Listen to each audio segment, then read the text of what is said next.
Hi, my name is Charlie Wan, and I used to be a New Yorker, and I was a film director for the beauty and fashion space for a very long time.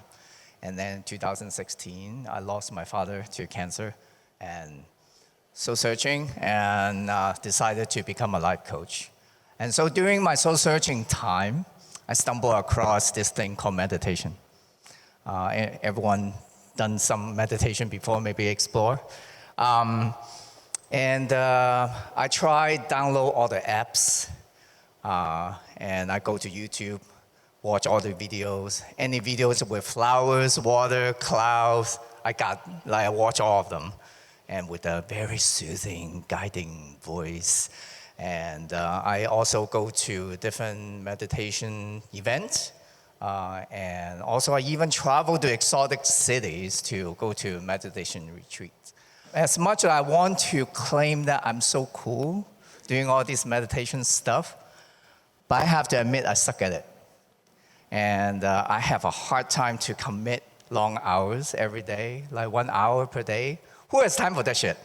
And every 20 minutes, the first 20 minutes, if I'm sitting in the lotus pose, my lower back is on fire. I don't know like anyone like that. I just cannot. I just frigid. I was like, but the worst thing is my mind can never shut up. And that's what meditation, that what we've been told is not about, right? So meditation is about, some people would say not to think about anything, but more precisely, we're actually doing this spiritual Tai Chi to our thoughts. So when the thoughts comes in, we just do this. Yeah, we just like push them aside. But I just really suck at it. So I have something called the monkey mind, what they describe it. So my mind would do this. Chip, chip, chip, chip, chip, chip, chip, chip, chip, chip, chip, chip, chip, chip, chip. So the entire time. So I knew that meditation is good for me. So I just have the naive thought. What about there are other approaches can look at meditation that is good for people like me that have this kind of struggle. So I did my research, roll up my sleeves, and I do what Asian can do, crushing this, is I am going to find the easiest, shortest shortcut, and I'm going to hack the shit out of this. So let's go back to the basic. What is meditation? The definition from the dictionary. So meditation, to think deeply or carefully about something. Wait a minute, this is completely the opposite of what we've been told about what meditation is about, isn't it? Like this is like about, actually it's focusing about a thought. No one told me that. That's not, okay, this is interesting. So which means is we can actually, meditation could be a mind active practice, not a mind passive practice. That's interesting. So I don't need to do the Tai Chi thing anymore. So my monkey mind actually can be very productive, can put in good use. Yeah. And then let's look at like another factor. We are Asians, we love science, and we love mathematics. We love numbers. Let's look at this in what do our brains doing when we do meditation? So our brain have like different kind of brain waves doing different kind of activities. So right now that I am talking, conscious, this is beta, okay? So when I'm going to do problem solving, and I might be doing a proposal or doing calculus, I don't know who's still doing calculus, but if I do calculus, and then that is called gamma, just like really high frequency. When I'm slowing down, sitting, reading a book, watching movies, Netflix and chill, and that is alpha. And that's where you at right now, your alpha state. And then, but when we start falling asleep or waking up, we are in this state called theta. And then when we pass out, completely unconscious, that's called the delta. Something very fascinating to me with the theta state. What did they say? When you're in theta state, you're in trance, deep meditation, and hypnotic state. So are you telling me every single day I experience meditative state twice? Which is when? When we're falling asleep or when we're waking up? That's interesting to me. And then but as we all know, when we fall asleep, we have no control of it, right? When you pass out, you pass out. But when we wake up, when the alarm rings on our iPhone, what do? We don't wake up right away. We press the mighty snooze button. What are we trying to do? We'll try to prolong this waking up state. So what are we doing? We're actually prolonging our theta state every 7 minutes. So we are in the prime meditative and hypnotic state. Is that interesting? Okay, let's dive in deeper so maybe you become a meditation guru. So what is happening in this state is our mind become highly suggestive and highly programmable. So what do people do with this state? I'm sure that you hear sometimes that people try to quit smoking.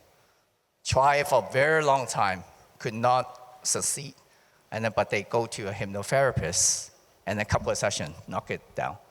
What do? The hypnotherapist take the client to the theta state and then to suggest you hate cigarette smell. And then by the time you come back out, and then your whole mind is like, I feel disgusted by cigarettes and smoking. That's how powerful reprogram our mind in the theta state is. And so there also, like you see, like a lot of athletes, they will do mental rehearsal. They will do deep meditation. They will do hypnosis to mentally rehearse a lot of movement before they even achieve it. How to practice this punch, how to practice this jump, and do all this different kind of gesture and movement. And so just think about when you see Michael Phelps sitting by the swimming pool, what is he doing? He's mentally rehearsing in a deep meditative state.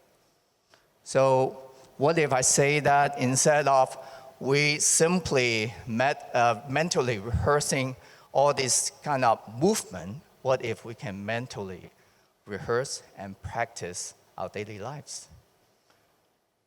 This is what I do. Sometimes when I do a lot of presentation during my fashion days and I need to pitch for different films, when the alarm ring, I press the snooze button while I'm still in my fetal position. I start to rehearse the whole presentation. So I will walk in, put out my laptop, opening my laptop, and then load up the PowerPoint. And then I start talking to the clients. And then the clients are really enjoying my jokes. I'm super charming that day. And then I'm pointing to the PowerPoint with this gesture, majestic. And then I also remind myself that don't drink too much coffee because I can talk really fast, Charlie. Slow this down. Just rehearse everything. Practice and practice and practice. And I got the job. And then so you can practice all those things. What are the things you can do? You can practice. What if you have some difficulty with your coworker at work? Practice patience. Rehearse compassion. Or what about you can mentally rehearse your hot dates tonight? But forget about it. I know that you're going to be nervous. You're going to be nervous anyway, so that's practice doesn't really work. So this is very interesting. So let's put two and two together. So every day when we wake up, snoozing, we can combine the active thought and theta brain waves, and then we're doing something called the Snooze-Time meditation. So immediately, there are meditation practitioners spend years and years to practice this half awake, half asleep dream state. And then for lazy asses like me, I do it every single morning, just like you. Lazy asses like you. You're going to become the meditation guru tomorrow morning if you remember. So, so what is it so powerful is you are going to practice different aspects of your life over and over and over and over. And so every day, every morning, if you remember to do this, you can create a better version of yourself every single morning before you even wake up. Is that cool? Okay. So this is it. This is my speech, and hopefully, this is give you a little aha moment, and then becoming so next time when people yelling at you, say, "Hey, wake up!" You say, "Shh, I'm meditating." Thank you.